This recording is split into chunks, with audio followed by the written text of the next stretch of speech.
Welcome to the Hillsdale College Online Courses Podcast. I'm Jeremiah Regan. And I'm Juan.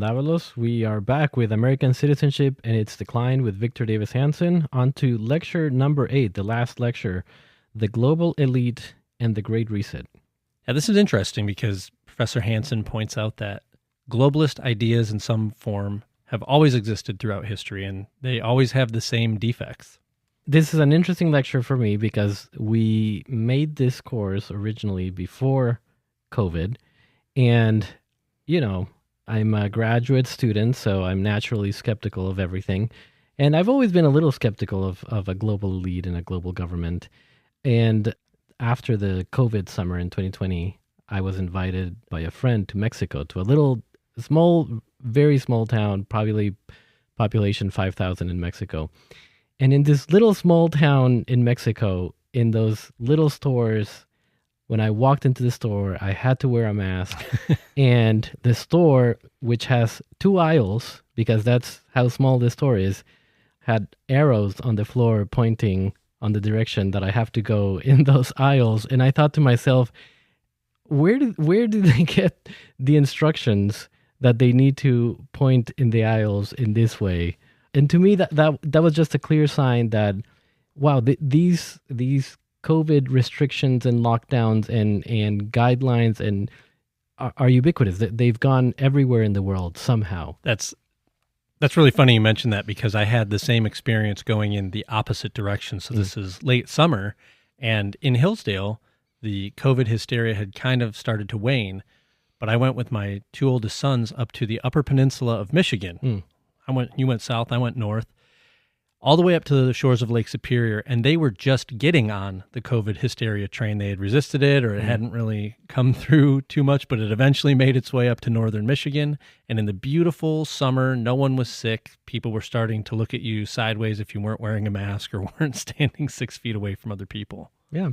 And I think it was a great awakening moment for everybody that came to understand that, yeah, there is this global institutions that are undermining the sovereignties of countries and imposing their will upon all countries around the world.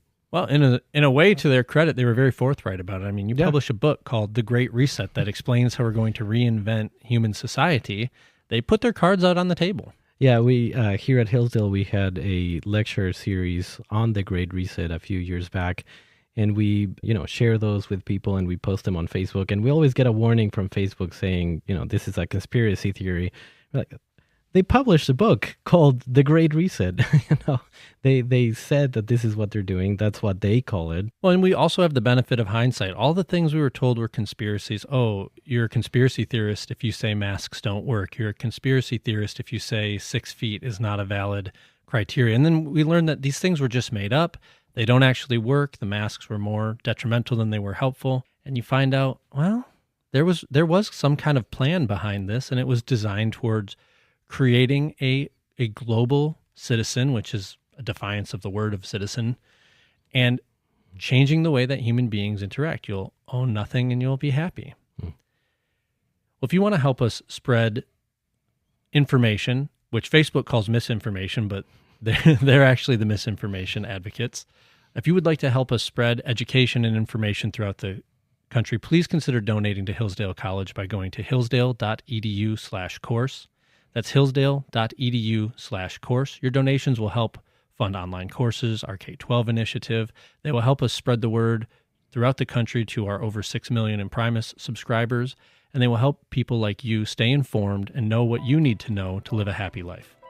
Now let's turn back to American Citizenship and its Decline with Victor Davis Hanson to lecture number 8, The Global Elite and the Great Reset. So far, we've seen a variety of assaults on the concept of citizenship and indeed upon the American citizen himself. The erosion of the middle class, the disappearance of borders, the resurgence of tribalism, and then the elite effort to expand the so-called administrative state at the expense of the individual, and progressive evolutionaries that want to change the very system under which we're governed. But there's also another effort, and it's also a top-down elite effort. And that's this idea that we're going to recalibrate the United States as not a sovereign nation that's exceptional, indeed unique, but it's a member of a global consortium, and that its laws would not be sovereign, but subject to ratification, appeal, or indeed acceptance by all of the 190 or so nations in the world. In other words, the idea of globalization, which originated as an economic synchronization of markets, would then be extended to political, cultural, social life throughout the world. It's not a new idea. In the ancient world, Socrates, of all people, said that he was not a citizen of Athens alone. He was not a polites, but he was a cosmopolitan, a polites to cosmou. He was a citizen of the world. Our term cosmopolitan comes from that concept, that he had affinities with all the city-states and indeed with all the people in the world. In a very cynical fashion, when Alexander the Great in the latter 4th century BC, at the demise of the city-state, went into Asia Minor and then on to conquer the Persian Empire, he needed a propaganda talking point, and one of it was he was going to usher in what he called the brotherhood of man, a new ecumenical idea that whether you were Persian or Greek, you were a human. It sounds wonderful. He had forced marriages between Macedonians and Persians, but the idea was that enlightened rulers from the Hellenic world would spread their superior civilization all over the world. And it didn't last very well. As we remember, his notion upon his death of a brotherhood of man ended up squabbling with the successors for the next 2 centuries. In Roman times, Romans being far more practical, they didn't talk about globalization as much as reified it. They made it concrete. And so you could argue by the 1st century AD, the Roman Empire covered about 1 million square miles and incorporated some 70 million people. Think of it for a minute. All the way from northern England to the Sahara Desert, Atlas Mountains in North Africa, and all the way from the Persian Gulf to the coast of Spain on the Atlantic Ocean. A vast area. But immediately there were voices within Rome that said the further a sovereign nation expands and globalizes, the more difficult it is to maintain the solidarity of the people, the purity of the original founding concepts. And in the case of Rome, the argument was, are we really an agrarian republic any longer? Do we really embody the agrarian or the country values of hard work, frugality that we see so often in the works of Virgil or Livy? And the answer was no, that the more we globalize the world, the more we are globalized at home. The more we think we're making people into Romans, the more they think they are making us into other peoples other than Romans. So there's a long tradition of globalization, and there's a lot of criticism of it. Globalization, remember, we don't want to just use the word globalization and demonize it.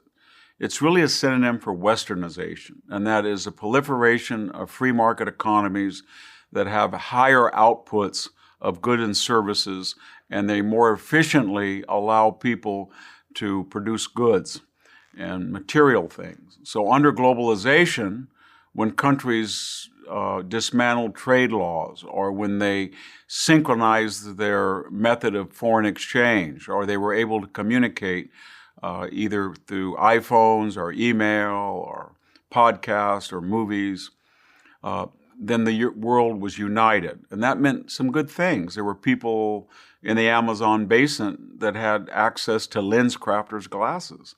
There were people in Mongolia that could get augmentin or penicillin in a way that they hadn't before. There were people that had jeans that were cheap. They didn't have to wear traditional dress if they didn't want to. Tennis shoes were made all over the world. But the problem with globalization is elites made the next assumption that because there was an economic harmony and there was a new cultural sameness, therefore ideologically, politically, people were going to be on the same page. But it's not true. If you look at the 9/11 hijackers and suicide bombers, in the days before they attacked the Twin Towers, they looked like regular casual Americans. If you look at all of the suicide bombers that have attacked in the United States, they dress very casually. People would always say afterwards, I don't know why they did this. They looked and acted as if they were good old Americans. And the same is true throughout the world. In other words, just because you wear sneakers and jeans and you look Western doesn't necessarily mean you have a Western outlook.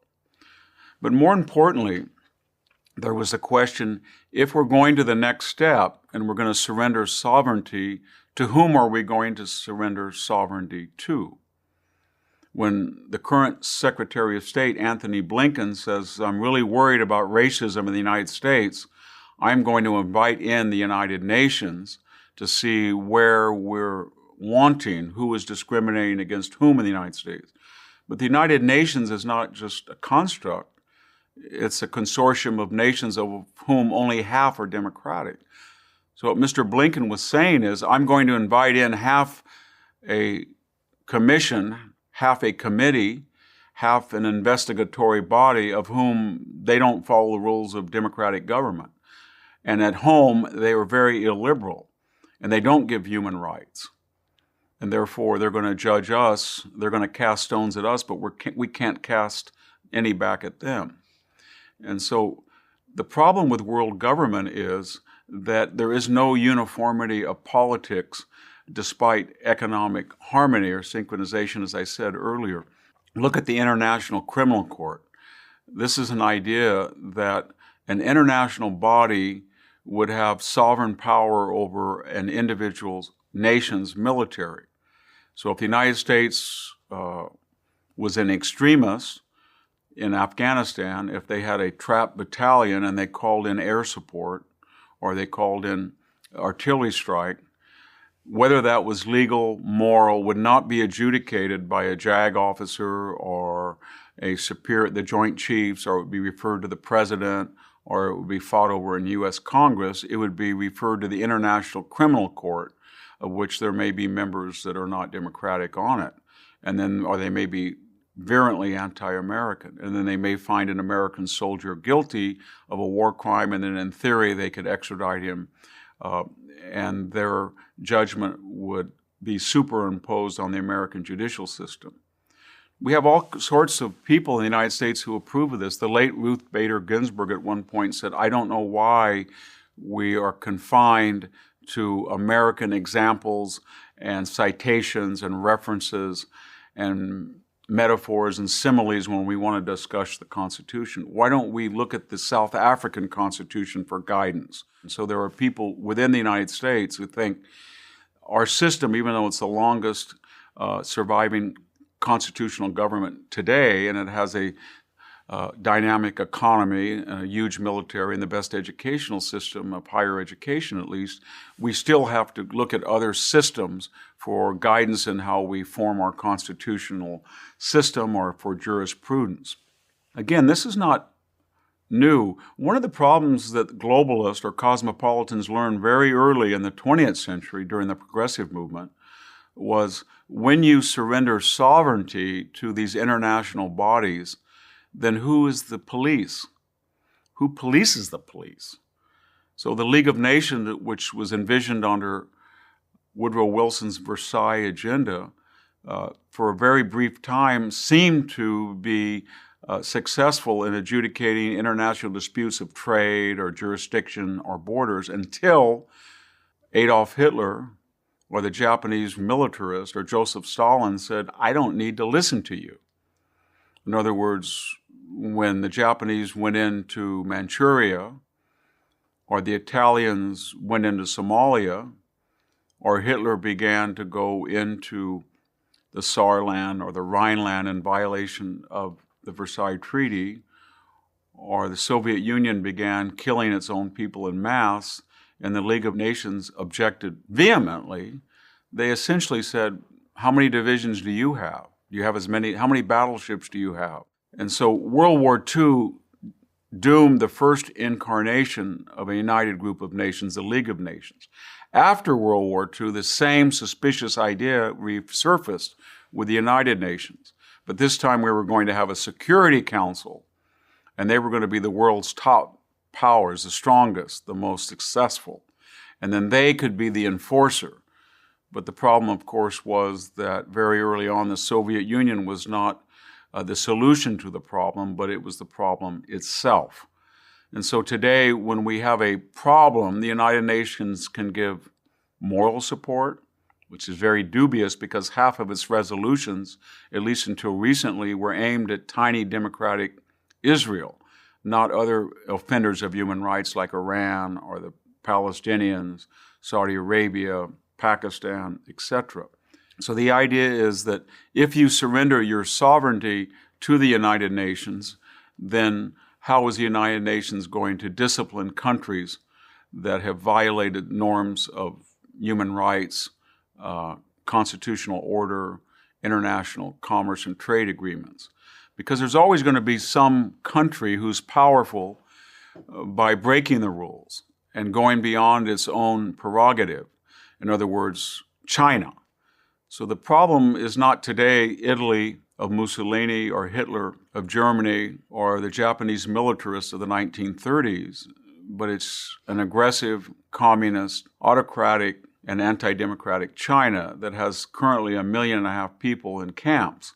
And yet they're on the United Nations, and they're a citizen of the world. And if the United Nations would decide that the Chinese, contrary to the UN Charter, are putting people in concentration camps, or they're harvesting organs from people deemed not necessary, or they're forcing people to have abortions that don't fit their idea of family planning, or they're bullying their neighbors, or they illegally created a base in the Spratly Islands, what is the United Nations going to do? Are they going to form an international society of warriors to go take on 1.4 billion people that have nuclear weapons? And the answer is they can't do anything. And so if they can't do anything, what do? Usually they take Chinese money and they react to its pressure.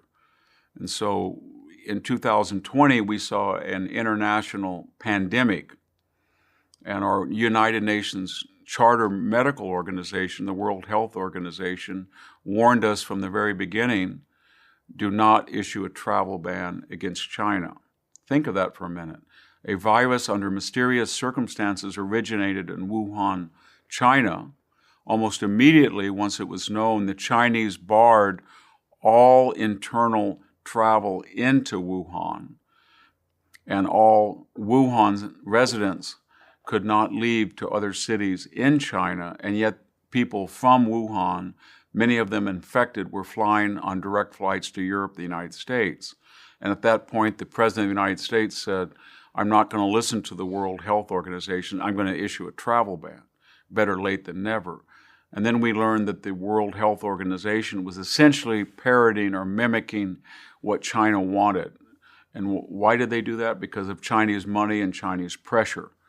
And so this is not an aberration. It's inherent in the idea of global governance that there is always going to be strong powers who have agendas that are not global in scope, but they're national and sovereign. But if all the other countries in the world surrender their sovereignty and one powerful nation doesn't, then they have to come up with a mechanism of collective defense. And so far in the history of man, that's never worked. All that works are powerful liberal societies, constitutional governments, banding together in temporary alliances or something more permanent like NATO to deter a rogue power, but not to surrender your power to the United Nations. Another danger for the citizen in this idea of globalization is to surrender U.S. sovereignty to international bodies that forge treaties or accords. Take, for example, the Paris Climate Accord.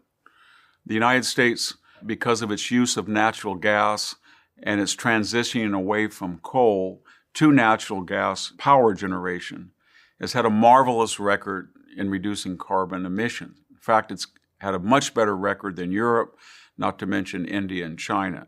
And yet, if we were going to stay in the Paris Climate Accord, which we joined during the Obama administration, we would be subject to calibrated reductions in the use of all carbon fuels, including natural gas, even though we had exceeded some of the accords and the targets in the Paris Climate Accord.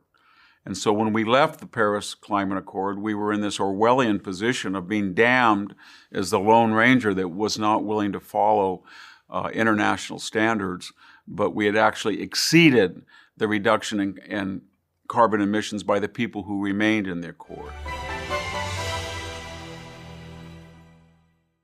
Do you believe in our founders' vision for America?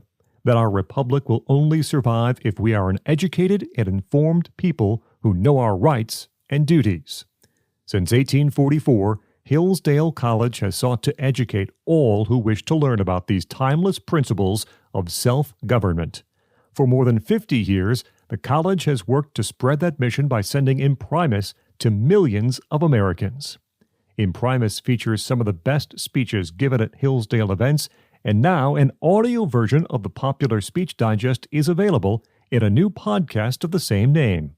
And, like the print publication, Imprimis, the podcast, is always free. Listen to the best arguments from speakers such as Chris Rufo, Molly Hemingway, Mark Stein, and Hillsdale College President Larry Arnn, read by Hillsdale students. Subscribe today to listen to Imprimis at podcast.hillsdale.edu. That's podcast.hillsdale.edu or wherever you get your audio. When we look at the Iran deal that was proposed in 2015 and then on a vote of the Senate, a majority vote, it was accepted, we essentially pledged our sovereignty along with other nations to monitor Iran. But what was worrisome about the Iran deal was, for all practical purposes, it was a treaty. It was a treaty as specified in the Constitution. It required a 2/3 majority vote. But the Obama administration said that we want to be good international citizens. We want to join our European partners. We're trying to enlist countries like China and Russia in a collective effort to discourage proliferation. And even though there were people within the United States Senate who reflected their constituencies and said, wait a minute, there's no certifiable means of checking whether the Iranians are actually following the guidelines of non-proliferation. They're enriching uranium and other materials at a rate that exceeds the accord. It didn't matter. We still pushed it through for the short-term advantage of saying we've got Iran where we want them, but we did not consider it a treaty as the Constitution specifies because it would never have passed as a treaty. After 2 years of negotiations, we have achieved a detailed arrangement that permanently prohibits Iran from obtaining a nuclear weapon. It cuts off all of Iran's pathways to a bomb. It contains the most comprehensive inspection and verification regime ever negotiated to monitor a nuclear program.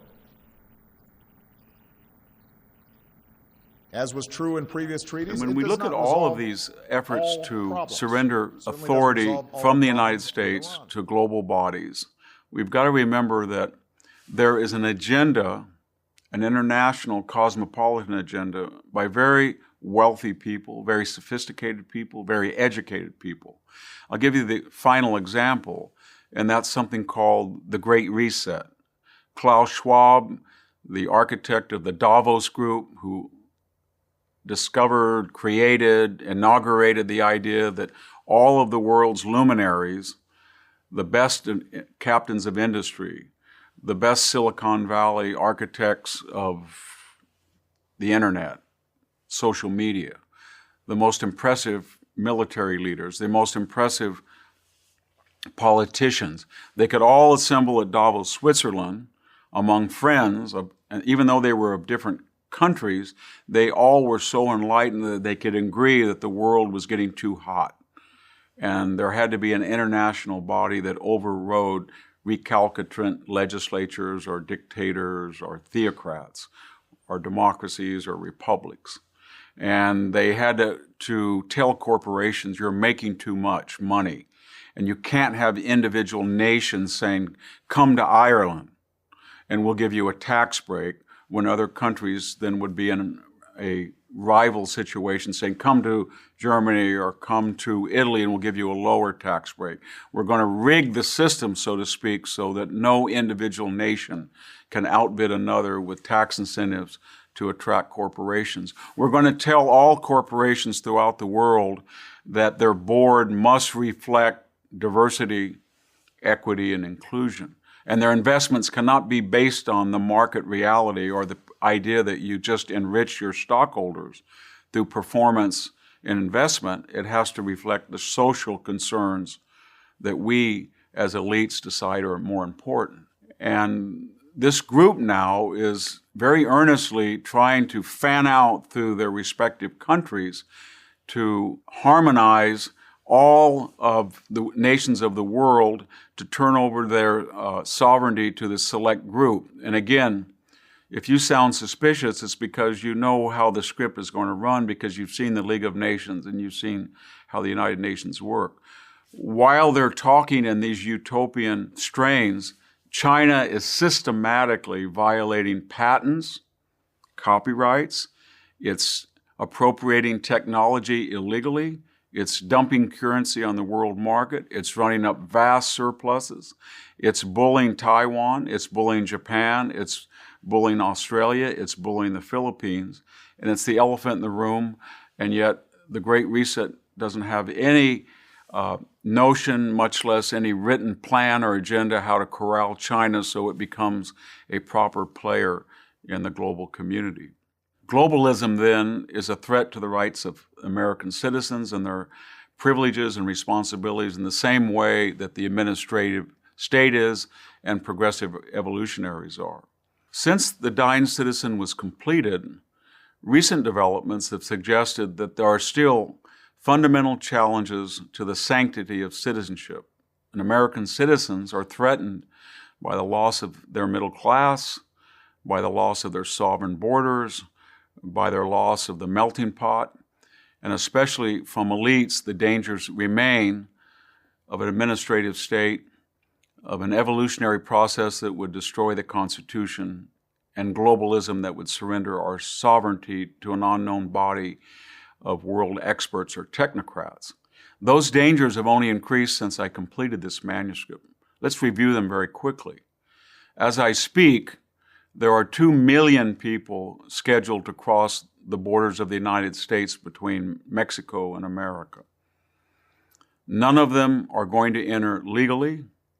None of them are going to be audited. There are going to be no background checks.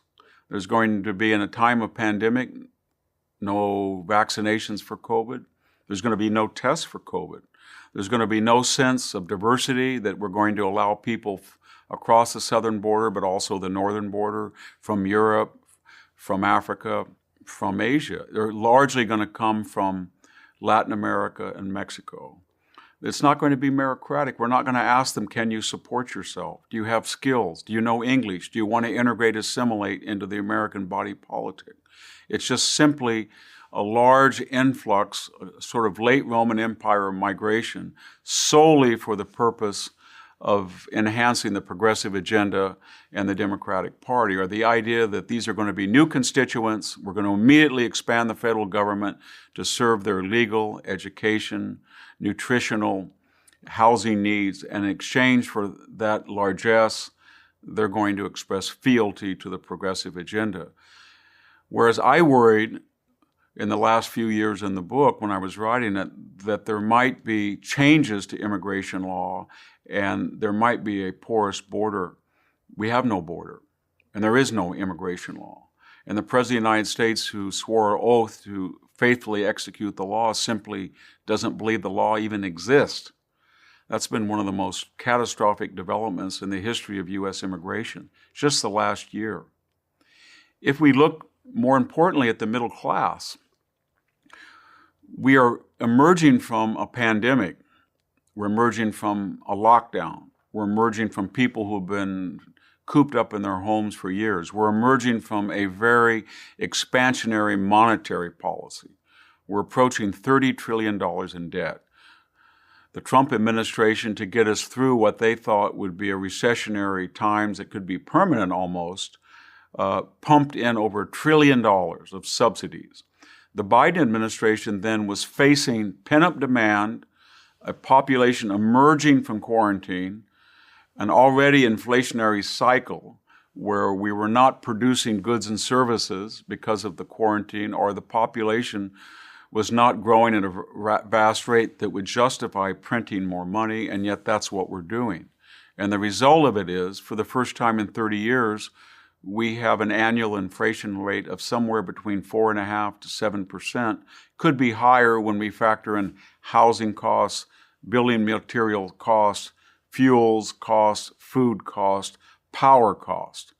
And so all the gains that were made from 2017 that we talked about earlier in middle class income, household income of the middle class, have been wiped away by inflation. And if this continues, we know where this will end, that the Federal Reserve will have to intervene.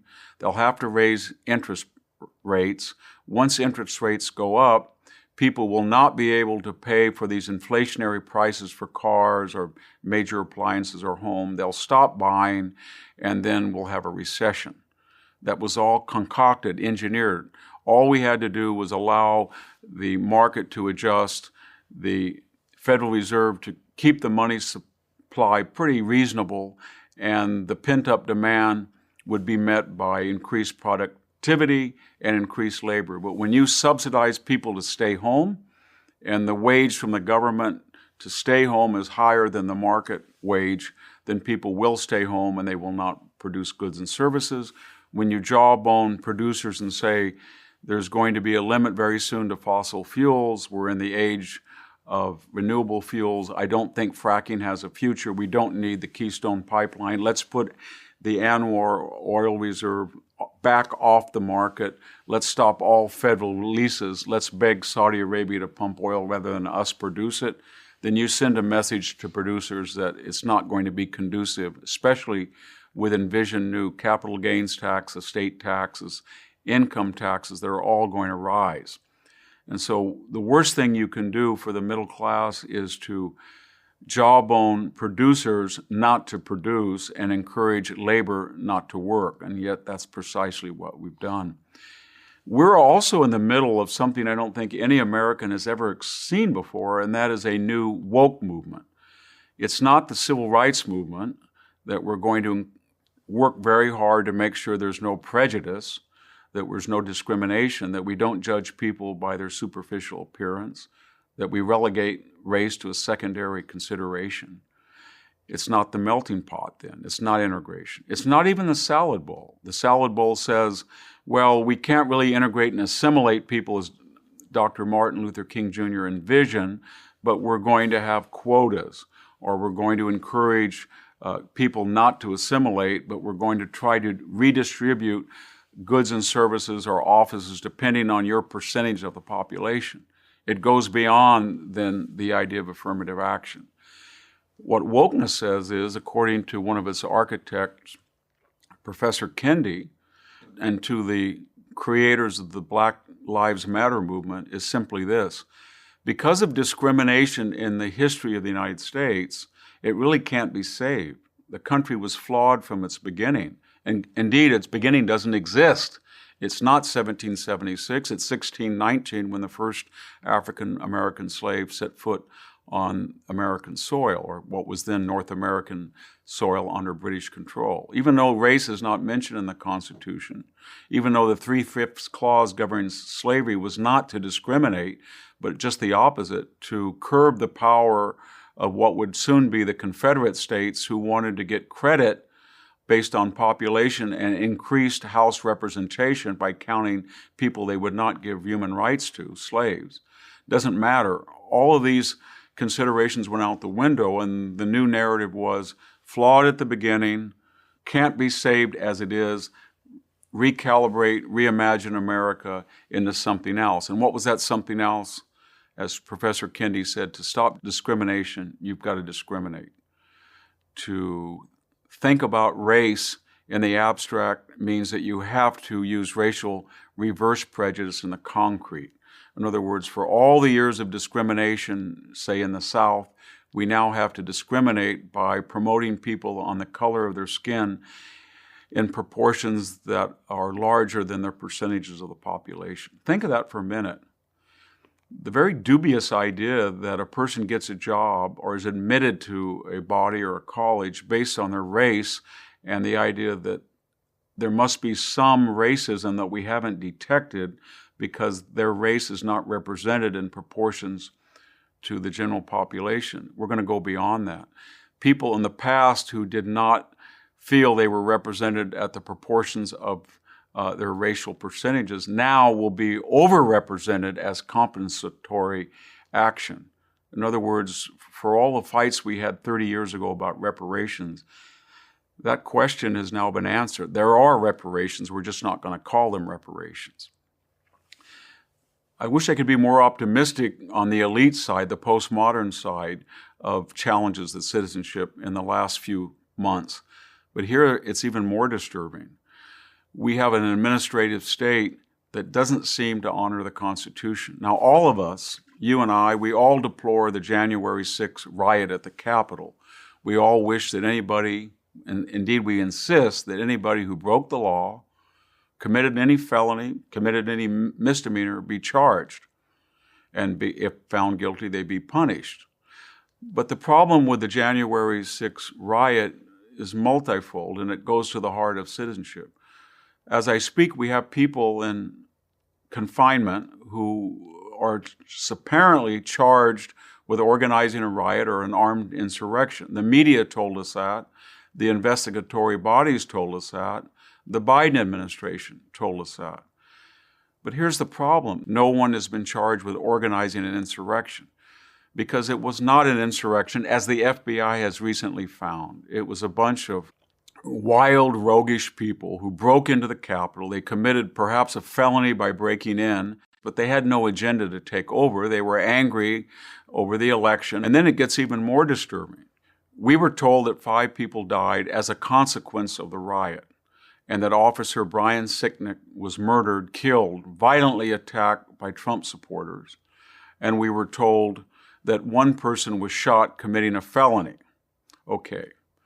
But we found that of all the people who have been arrested, none, except perhaps maybe one law enforcement officer, was found in possession of a weapon. Nobody used a firearm. So the idea that there was an armed insurrection was false from the beginning. There was nobody with arms.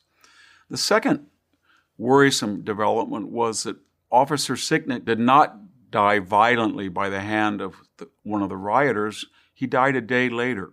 And he died a day later from a natural cause. So of the 5 people that we were told were killed, it turns out only one of them died violently. The other 4 either died as a result of stress or pre-existing medical conditions, or in one case possibly being trampled. Officer Sicknick was not killed by anybody. He died from natural causes. There was one person who was killed, and she was 5'1", and she weighed about 110 pounds, and she was a 14-year military veteran. And she likely committed a felony of breaking and entering the Capitol. She should have been apprehended and prosecuted, and if found guilty, punished. But that did not happen. She was shot and killed without any arms, in possession of no weapon, as she entered the Capitol. And here's where it was very disturbing. In all cases in the United States in the last 5 years, anybody who is a law enforcement officer who shoots an unarmed person is usually under immediate investigation, suspension, their name is released, the investigation is public, the officer's identity is revealed. In the case of Ashley Babbitt, the investigation was secret, its full contents have never been released, and the officer's identity was never released until finally he came forward himself and made a lot of dubious allegations himself about why he used a weapon in such a lethal manner. So what am I getting at?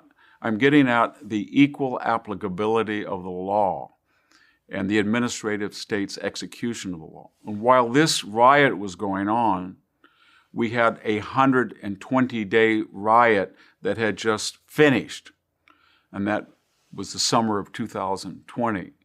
In 120 days of rioting, a federal courthouse was torched. A police precinct was torched with policemen inside it. A historic St. John's Episcopal Church right across from the White House was torched. 14,000 people were arrested. 28, not 5, died. 28 died. What happened? There was almost no consequences. Most of the 14,000 were released. There was no suggestion that this was an armed insurrection. If anything, it was called a legitimate protest against the Trump administration. It was much differently portrayed in the press and by the administrative state as represented by the DOJ, much differently administered by the DOJ than the January 6th Capitol riot. Finally, when we look at evolutionary efforts to change the Constitution, they continue. And as we speak, it's not at all clear that the Electoral College will not be demolished. We don't know what will happen with the Supreme Court or additional states. That all depends on one or two Democratic senators and how much pressure there will be under either to change constitutional norms or to oppose them. And the verdict is out. In terms of globalization, the COVID-19 pandemic has been an opportunity for globalists to suggest that we need more centralized international and global power. In fact, the author of The Great Reset, Klaus Schwab, has also authored another book about the global reset in terms of taking advantage of COVID-19. We hope the pandemic can be controlled by traditional proven medical practices, but we have a lot of politicians who feel that under the cloak of fear and national quarantines and lockdowns that they can change the system. And therefore, Governor Newsom in California said that perhaps during the COVID pandemic, we can have a more progressive form of capitalism in the manner that Klaus Schwab said. Hillary Clinton said perhaps during the COVID lockdown, it's an opportunity to get a single health payer or more ambitious government health care plan. I think that was Jane Fonda, the actress and occasional Davos attendee, who said, thank God for the virus because it was a mechanism to get rid of Donald Trump. What I'm suggesting is that while there is an existential danger from the virus, we have to be very careful that elected officials do not take measures to combat the virus that in the end will be more deleterious to our freedoms and indeed our way of life than the virus itself was. I'd like to finish then on a note of optimism as well. We've outlined all of the challenges to traditional citizenship, and they're multifaceted. They're pre-modern and postmodern. They come from organic reasons, natural causes, and they're deliberate top-down efforts of the elite. But one thing is pretty clear, that a majority of Americans respect and want to keep the Constitution as it is, and they feel that they're the luckiest people in the world because they're American citizens. As long as we remain the majority of Americans and remain vigilant, the power under our system is in our hands, and we can speak out and stop this erosion of citizenship and have a new birth of an American citizenry. And I welcome all of you to join me in that effort. Thank you. Thank you for listening to this episode of the Hillsdale Online Courses podcast. If you want to continue learning about the virtue of citizenship or other topics, please visit hillsdale.edu/course. There you will find over 40 free online courses, including Constitution 101, The Real American Founding, American Citizenship and Its Decline, and many more. The courses include additional readings, study guides, fully produced videos, and you can chat with your fellow students on a dedicated forum. Upon completing a course, you will also get a certificate. All our courses are free because we believe that a virtuous citizen is the best defense for liberty.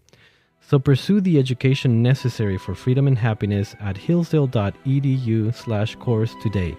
That's hillsdale.edu/course. Thanks for listening.